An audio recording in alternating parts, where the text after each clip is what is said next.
Olá e bem-vindas e bem-vindos. Hoje a gente vai mergulhar num canto ahn, bem específico e, por que não, até meio bizarro do universo de Vampiro à Máscara. Totalmente bizarro. A nossa análise hoje é sobre umas linhagens de vampiros que, assim, fogem completamente do padrão, sabe? Daquele estereótipo do Drácula. Esquece a capa e os dentes afiados. Exato. A nossa missão é entender quem são esses grupos, o que eles significam e o que eles mostram sobre a construção de um mundo de ficção. E o foco vai ser em 3 grupos que, olha, não poderiam ser mais diferentes: os Bushi, os Gárgolas e os Irmãos de Sangue. Que seleção, hein? É muito boa porque cada um deles ataca por um ângulo diferente.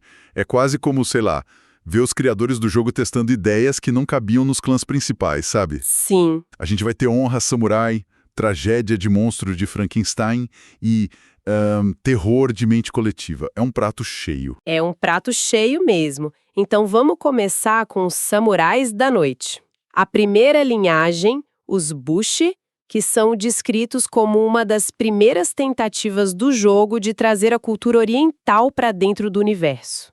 E que pouca gente conhece, de verdade. Pelo visto, passou batido por muita gente. Totalmente. Mas a ideia central é fascinante. Pensa assim, são vampiros do Japão que vivem por um código de honra muito parecido com o Bushido. A hierarquia super rígida, a lealdade ao mestre é absoluta. Ok. Mas o ponto que o material ressalta, e que eu achei genial, é que para eles a destruição é melhor que a desonra. E não é fanatismo. Não. Eles têm uma visão mística de que, como vampiros, eles estão fora da roda do karma. Um samurai mortal podia cometer, sei lá, o seppuku para limpar a honra, mas eles não têm essa saída. Ah, entendi. A única opção é buscar a perfeição da honra em vida, custe o que custar. Ok, mas isso não soa um pouco frágil demais pro mundo das trevas? Tipo um vampiro que é obrigado a manter a palavra, que não pode mentir. Ele parece uma presa fácil ali. Parece, né? E essa é a grande tragédia deles. Essa rigidez é a maior força e, ao mesmo tempo, a fraqueza mortal deles. A origem deles no jogo, num livro chamado Dark Colony, Vancouver, explica bem isso. Como assim? Então, alguns Bushi vão para Vancouver. Lá, vampiros e lobisomens conseguiram uma trégua, uma coisa raríssima. E eles foram para lá para tentar aprender como fazer isso no Japão, que estava sendo devastado por lobisomens furiosos com a poluição. E conseguiram? Não. A situação de Vancouver era única e irreplicável. E por causa do código deles, eles não podiam simplesmente admitir o fracasso e voltar. Eles ficam presos lá, numa missão impossível. Que situação. Mas tá, além dessa coisa da honra, o que eles realmente fazem? Qual é o poder que faz um jogador querer jogar com um desses? Aí que entra a disciplina exclusiva deles, a Kaio. Além do básico, tipo presença para impor respeito e rapidez para lutar, a Kaio é o que define eles. O primeiro nível já é interessante. Permite que ele gaste sangue para cancelar o próprio frenesi. O frenesi sendo aquela fúria bestial que faz o vampiro perder o controle, certo? Exatamente. Essencial para um guerreiro que preza o autocontrole. O nível 2 é mais direto. Gastar sangue para dar mais dano. Mas os níveis altos são... uau! Conta aí. No nível 4, ele fica imune a fogo por um turno. Pode parecer pouco, mas para um vampiro... Que tem pavor de fogo. Pois é uma carta na manga absurda. E o último nível? O quinto é quase um controle mental, mas com esse toque de honra. O Bushi pode dar uma ordem honrada a qualquer ser. Se o alvo não tentar cumprir, ele começa a perder força de vontade toda semana. Força de vontade, que é tipo a determinação do personagem? A ordem te esgota psicologicamente, então? Perfeito. E o que equilibra isso é que a ordem não pode ser desonrosa. Ele não pode mandar alguém, sei lá, matar uma criança.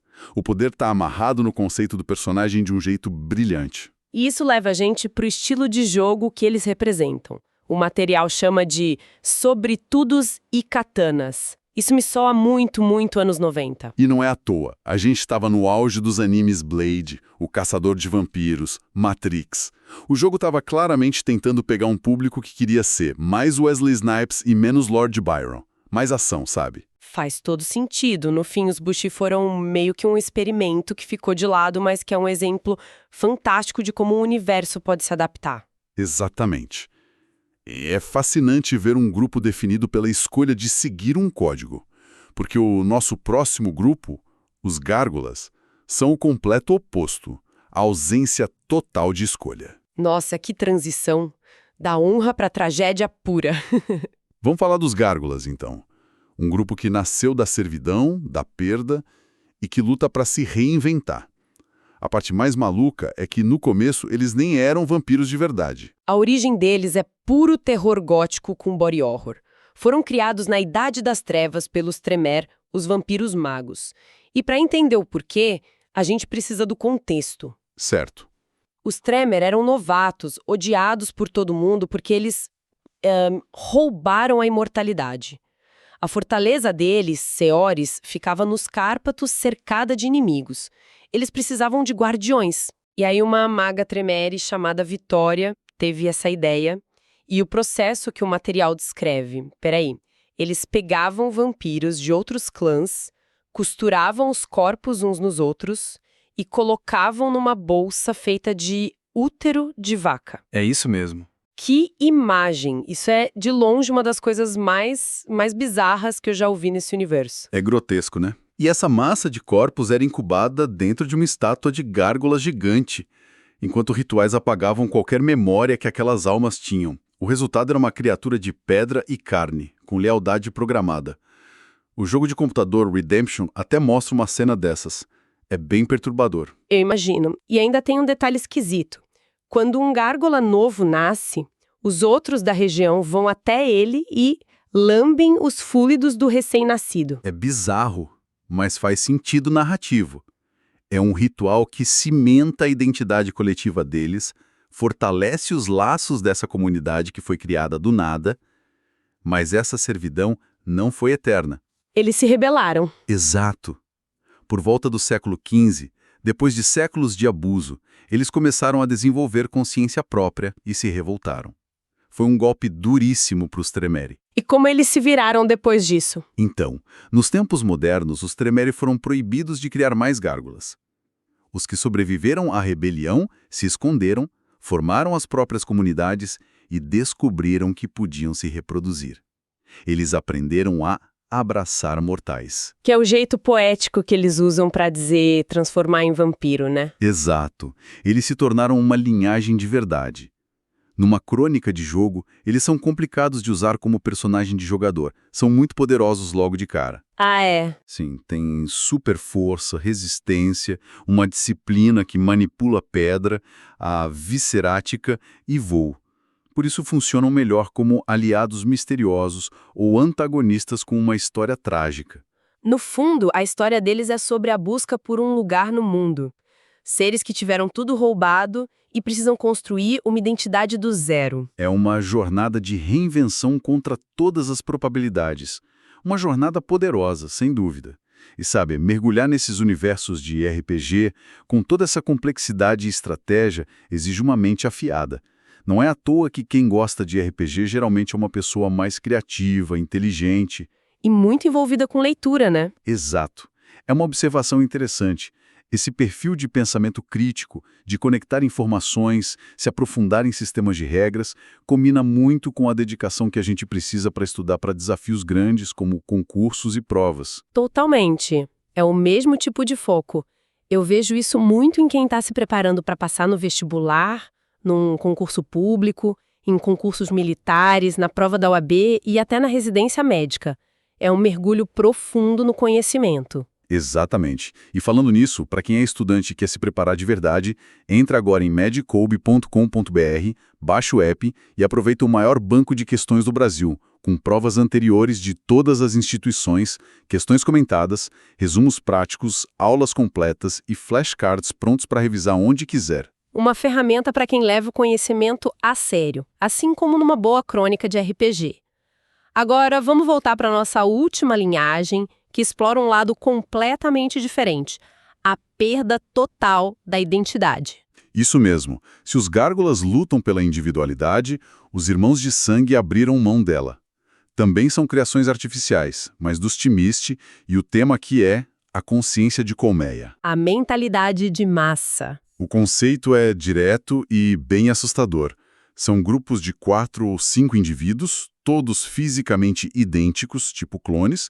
As personalidades originais foram apagadas e eles são programados para ter lealdade só ao seu círculo e ao Criador. Nossa! O material os compara a grupos fanáticos do mundo real, como skinheads, pela aparência padronizada e pela mentalidade de um por todos. São basicamente os minions de luxo para os vilões de Mishi. Ah, e aqui a gente vê de novo o propósito de design, né? Vampiro é um jogo de terror pessoal, mas como a gente falou dos bushes, às vezes os jogadores só querem um bom combate. Exatamente. Os irmãos de sangue são a solução. Inimigos numerosos, substituíveis, que dão um desafio tático sem precisar queimar a cartada de um vilão principal. E o que os torna um desafio tático é a disciplina exclusiva deles, a Sanguinos. É uma das coisas mais criativas e perturbadoras do jogo. Ah, é? Coisas entre si, tipo, um pode passar um braço pro outro no meio da luta.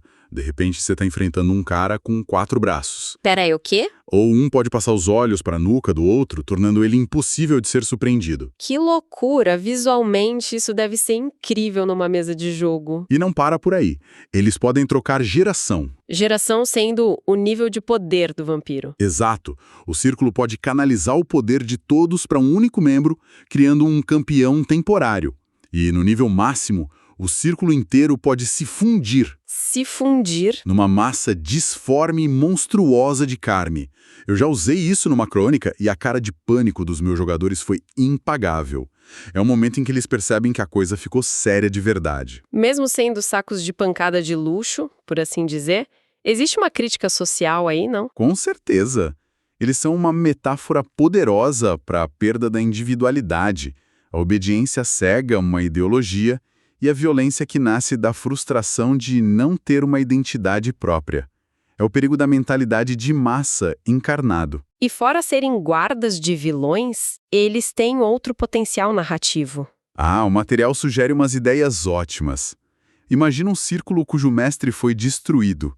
Eles ficam sem propósito, agindo como uma força do caos.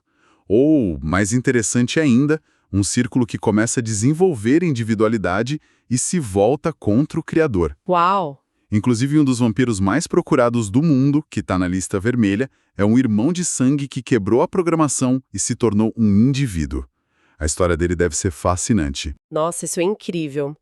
Então, resumindo a ópera, tivemos os Bush, foco total na honra e nação, depois os Gárgolas, mergulhados na tragédia e na busca por uma identidade, e, por fim, os Irmãos de Sangue, que são essa crítica à mente coletiva embrulhada num desafio de combate único. Exato.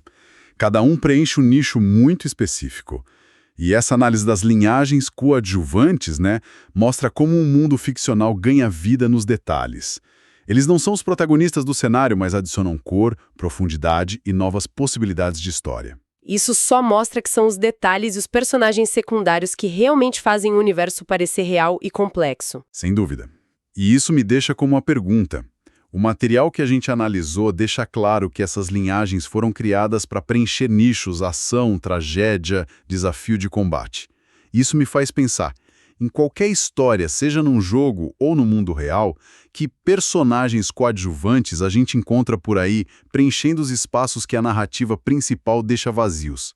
E o que a existência deles nos diz sobre os verdadeiros protagonistas da história.